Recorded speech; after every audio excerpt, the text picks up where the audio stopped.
everyone. Thank you, Rudiger. I am happy to open the third and last item of this morning session and to discuss the present and future provision of education in Estonia.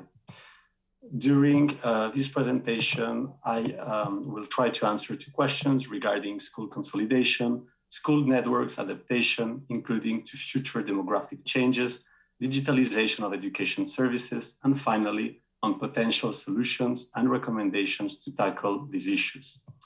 We will start by discussing school network trends with a special focus on geographical differences. Let's first focus on student, teacher, and school trends and evaluate the pace of consolidation in basic and upper secondary across degrees of urbanization. First of all, pupil to teacher ratios are higher in cities and small towns than in rural areas. In rural areas, both smaller average school sizes and a smaller proportion of students to teachers reflect the presence of a higher share of small schools in these areas. Most school closures accumulated upper secondary schools outside sparse rural areas, in line with decreased demand and the ongoing upper secondary consolidation. As we can see in the lower part of the table, in sparse rural areas where demand for upper secondary education increased by 1,808 additional students, there was in fact one school less for every 904 additional students. Let's now have a look to current geographical differences in quality outcomes and school resources across administrative units and by degree of urbanization. The concentration of upper secondary schools resulted in around 3 more students per teacher in sparse rural areas and 2.2 more students per teacher in cities.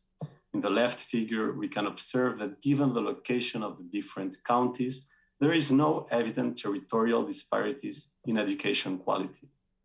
However, one of the main challenges is the current aging of the teaching staff. Despite the large volume of teachers, many municipalities face new teacher shortages, and currently over 50% of teachers are 50 years or older. Besides, more rural counties have a smaller percentage of teachers aged 30 or younger in basic education. Finally, the report also focuses on expenditure trends in the last decades, including levels and changes in wages across municipalities. In Estonia, total school spending per pupil in general education steadily increased in the last decades. However, Estonia spends less on average than OECD countries at all levels of education. As we can observe in the table, nominal expenditure per capita and wages grew in all municipalities. And across municipalities, expenditure per capita in 2019 varied from 314 euros in Tallinn, the capital, to over 1,000 euros in central and border rural municipalities with high levels of population sparsity, as we can see in the map. So in summary, we saw that the Estonian education system has achieved high quality and equity in provision while increasing efficiency, that the strong generational inertia of teaching staff has prevented downsizing teaching staff, but that many areas face young teacher shortage, especially rural.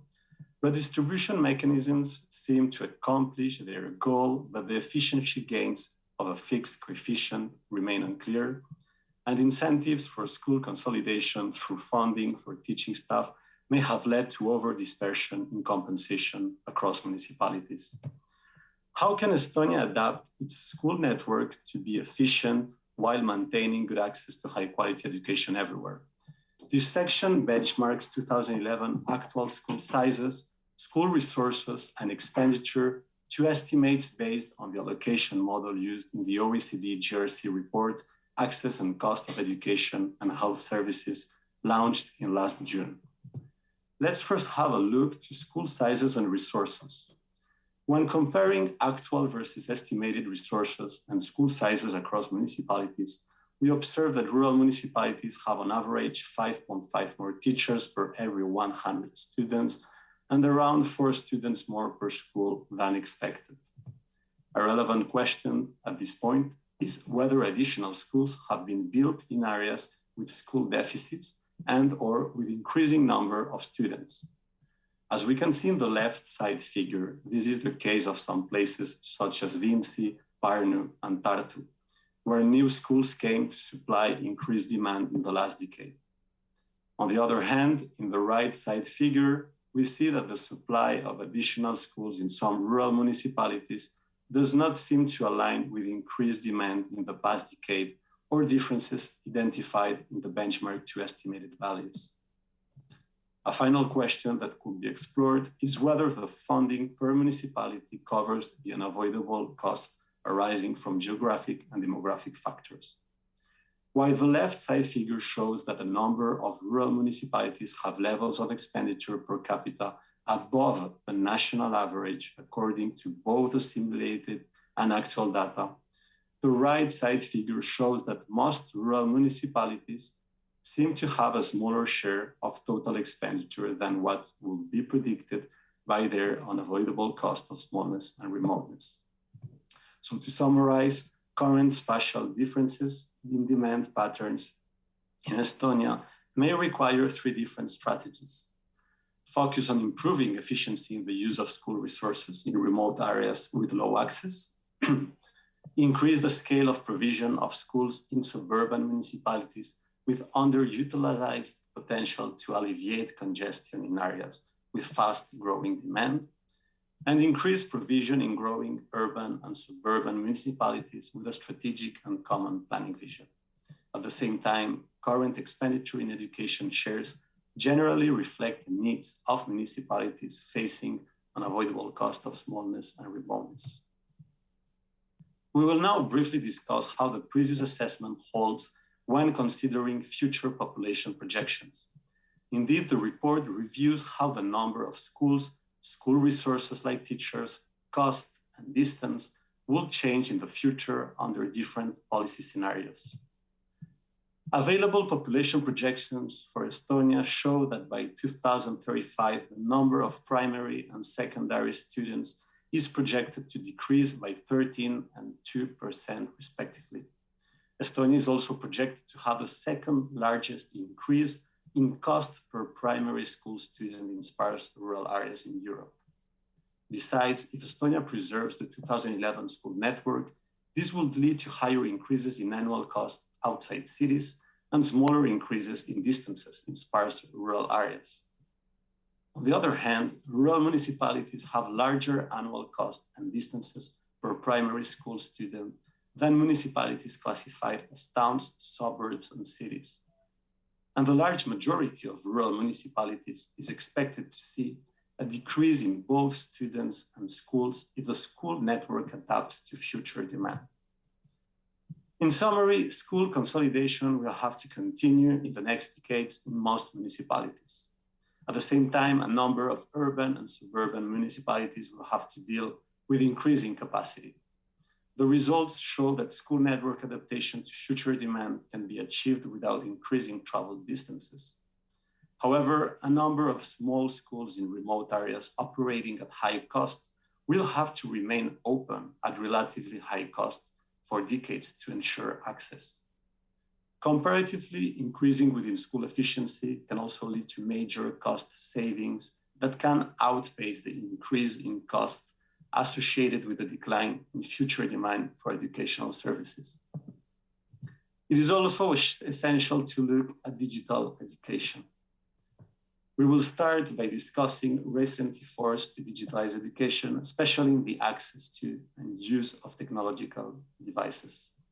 With the lifelong learning strategy, which is the Estonian government's education reference document, 2014-2020, the Education Strategy 2021-2035, or the EduLab project, Estonia aims to improve the digital skills of teachers and students and encourage the use of digital solutions and learning tools across all the territory, including rural areas. Today, all Estonian schools use e-school solutions to improve organization and collaboration between teachers, parents, and students. And 95% of schools are introducing subjects such as engineering sciences, design and technology, and ICT in their curricula. Estonia is also preparing vocational education training, VET, for the challenges of tomorrow, despite persistent high dropout rates and low transition from VET to higher education. The Vocational Education Institution Act of 2013 modernized the infrastructure of VET in the country, and other national programs support the use of learning technologies in vocational schools. To better match vocational students with labor market's needs and opportunities, the 2015 OSCA platform connects employers, educational institutions, and the public sector in order to evaluate labor and skills needs of key sectors, including ICT. Despite digitalization efforts, VET in Estonia still faces significant challenges. In Estonia, only 6.9% of post-secondary VET graduates in 2019-2020 entered to higher education, and 19.2% of all students who started VET dropped out during their first year of studies, and 9.4% did not continue studying either in VET or in general education next year after they dropped out. The report also sheds light on the digital skills, of course. In 2019, 31% of individuals living in rural areas have basic digital skills, in contrast with 68% in cities. Digital skills are also lower in Estonia than in its northern neighbors when looking at internationally comparable data. 29% of persons did not have sufficient technical computer skills according to cognitive test, which is 5 percentage points above international average and more than twice as high as countries such as Sweden, Norway, or Denmark. Besides, teachers' low digital skill levels have represented a major challenge for Estonia, especially because of the high proportion of older staff among teachers. However, broadband connectivity varies substantially across and within regions, as shown in the left side figure. When looking at the data by degree of urbanization in the right side figure, we observe that rural areas in all regions have lower connection speeds than more urbanized areas. So tackle these challenges is crucial, as digital connectivity ensures that people and communities living in rural areas can participate in day-to-day activities that are taken for granted in more densely populated areas. Finally, based on all these assessments, the report provides recommendations to help Estonia adapt its school network and achieve the goal of ensuring access to high-quality education for students, regardless of where they live. First, focus on training and career incentives to attract teachers to rural schools. Rural areas need to ensure clear incentives for new teachers beyond financial aid, as well as mechanisms to compensate for the specificities of rural schools, including not only small and multi-grade classroom teaching, but also possible feelings of isolation and long travel times. We also recommend to use objective measures, to unavoidable cost while allowing more flexibility in the use of funding. While the inclusion of a fixed coefficient in the education grant system is a first step in the direction of ensuring small rural municipalities are appropriately funded, the unavoidable cost estimates based purely on geographic and demographic factors presented in this report represent an example of the ideal criteria to be used in the transfer system. With more flexibility in the use of funds, municipalities could be better placed to focus on quality objectives, such as reducing gaps in the shares of teachers with qualifications and digital training. 3, develop incentives to boost cooperation in education provision across municipalities. In general, the merger of some functions of groups of rural schools could aid achieving the goal of increasing resource sharing across rural schools, ensuring accountability for school directors, and increasing the incentives for specialized teachers while maintaining access to school sites.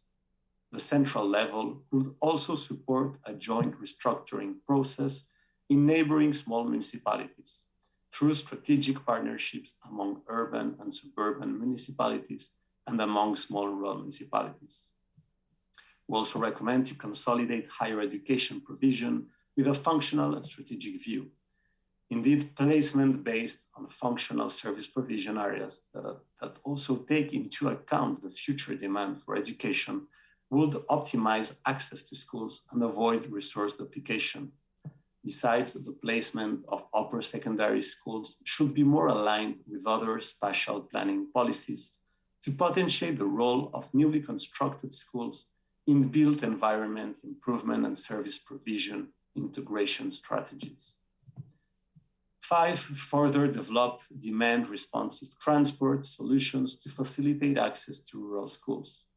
Despite the development of few initiatives and the availability of free public transport, school and vocational students in Estonia do not yet have access to the RT, which would allow Estonian rural areas to benefit from flexible transport services according to demand, prioritizing flexible, pre-bookable transport instead of scheduled services. Sophisticated softwares can provide users and drivers with reliable and comprehensive real-time information and the possibility to make last-minute bookings from a mobile application or by phone. These services will benefit the entire rural population, from dependent people needing access to basic services to teachers and upper secondary and vocational students, which have more flexible schedules, living in remote areas. 6, digitalize vocational education to broaden opportunities for rural youth. In general, to close rural-urban gaps in upper secondary outcomes and reduce the high VET dropout rate, Estonia can develop specific strategies to better integrate general and vocational upper secondary schools that serve rural students, as well as to better connect VET with the skills needed in tomorrow's labor market. And finally, develop a common strategy of adaptation to shrinkage across all service sectors.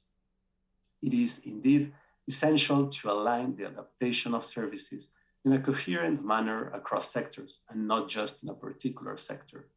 With further intermunicipal cooperation and financial support from the central government, such integration takes advantage of potential synergies and reduces inefficiencies in the use of fiscal resources. Besides, digital service provision is also important to further bridge disparities in all services across regions. So in this context, Estonia needs a common strategy to best adapt service provision in a smart and sustainable manner. Thank you very much for your attention.